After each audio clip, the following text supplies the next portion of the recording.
right, here we are. We're back doing some special type of factoring. We know we did the greatest common factor, which of course we always want to do first, and then factoring trinomials.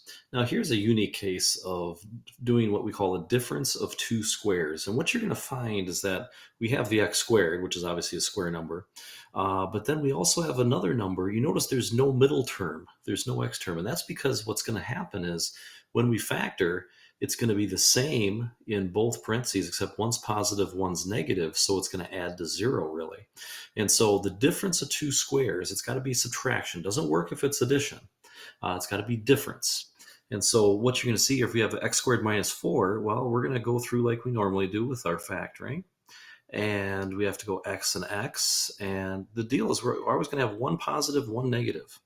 And what we realize is, okay, what two numbers multiply to -4 but add to 0? Because that term's gone. It's got to be the same thing. Well, it's whatever the square root of that is. It's 2 and 2. Yeah. So it's the difference of two squares. So we're going to always get the same thing in both parentheses, one positive, one negative. So x squared minus 81, well, we know that that's just going to be x plus 9 and x minus 9. If it's x squared minus 100, well, that's our two perfect squares. We'd have x plus 10 and x minus 10. All right, how about x squared minus 9? Well, it's perfect. The square root of 9 is 3, so we'd go x plus 3 and x minus 3. So recognizing this when we have two terms of, looking at see if it's a difference of squares, it's pretty easy factoring. Now you might get some more intense ones like, oh, we have a 25x squared minus 36. Well, 25 is a perfect square as well. So instead of having just x and x, we're going to have 5x and 5x. And then with the 36, we'll get plus 6 and minus 6. Same thing here with the 49. Now we're going to have 7x in the first spot. And then the 16, that's going to be the plus 4 minus 4. All right, now sometimes, like we said before, you might have to factor out a greatest common factor first, like in number 7. We want to get the 2 out of there.